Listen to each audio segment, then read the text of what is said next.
ADSL in Medio Friuli.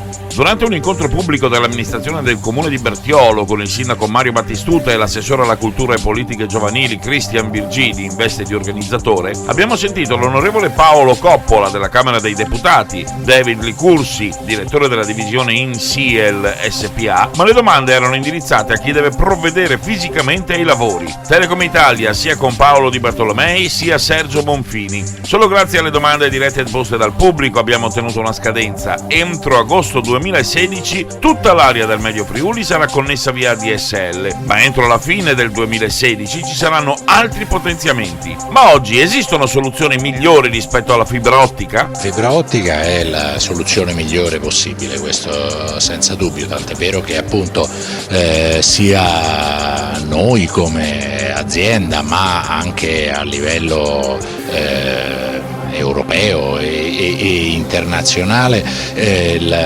tutte quante le tecnologie puntano a migliorare le prestazioni di questo strumento. Appunto la fibra ottica consente una trasmissione dati pressoché infinita, si tratta di trovare le componenti di elettronica che comprimano il segnale e che lo facciano viaggiare alla velocità adeguata, quindi da questo punto di vista non c'è dubbio che si tratta della tecnologia migliore possibile.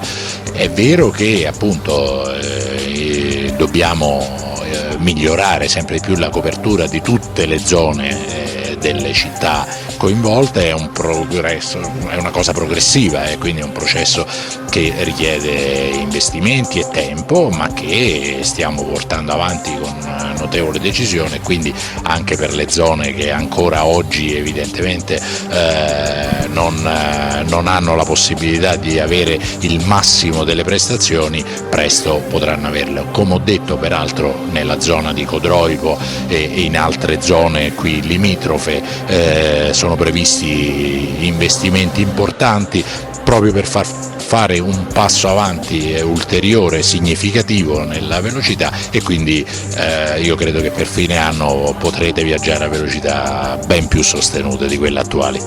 Per quello che riguarda le tecnologie fisse, appunto è evidente che una connessione fino a 7 mega non può essere fatta pagare quanto una connessione a 20 e una a 20 non costerà esattamente quanto una a 50 o a 100, però anche da questo punto di vista le differenze si comprimono sempre di più, ed infatti oggi poi la differenza tutto sommato tra i 20 mega e la tecnologia in fibra che consente di arrivare fino a 100 mega alla fine sono differenze abbastanza contenute tutto sommato, quindi anche lì si sta sviluppando una concorrenza con i nostri appunto con gli altri operatori piuttosto forte, e i prezzi direi che sono sempre più interessanti, sempre più competitivi, anche se considerato quello che offrono, le possibilità che offrono effettivamente.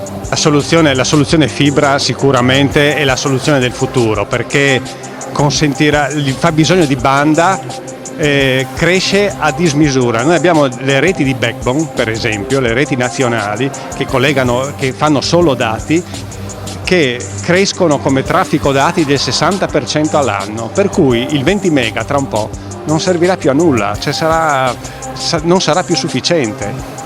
L'agenda digitale dice che comunque dovremmo avere dal 30 in su, diceva l'onorevole Coppola, quindi ci vuole la fibra è il futuro. Adesso noi stiamo portando addirittura in certe realtà la fibra a casa.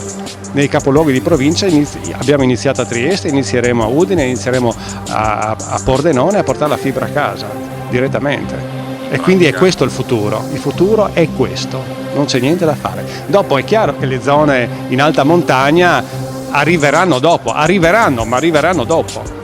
Per cui le soluzioni tampone si possono trovare, è bellissima sicuramente, se fa 20 mega via radio va molto bene, però non basta, tra un po' non basterà più. Lo sviluppo della nuova tecnologia che faremo a Codroipo, che attiveremo entro quest'anno, che si chiama fibra all'armadio, porterà virtualmente la centrale sull'armadio di rete, quindi annullerà la distanza tra la centrale e l'armadio. Di conseguenza chi si trova oggi svantaggiato perché si trova molto distante dalla centrale e ha il suo armadio però vicino, si troverà la centrale vicino e quindi risolverà anche questo problema. Anzi, saranno quelli che avranno il maggiore vantaggio questi, perché probabilmente chi è vicino alla centrale oggi tra il 20 e il 30 mega o il 50 mega non si accorgerà di grosse differenze, ma chi sta molto lontano, se quell'armadio verrà collegato con la fibra, avrà il 100 mega. Questo non è il futuro, non dico il domani, è l'oggi, è l'oggi. Per il Ponte News, Marco Mascioli.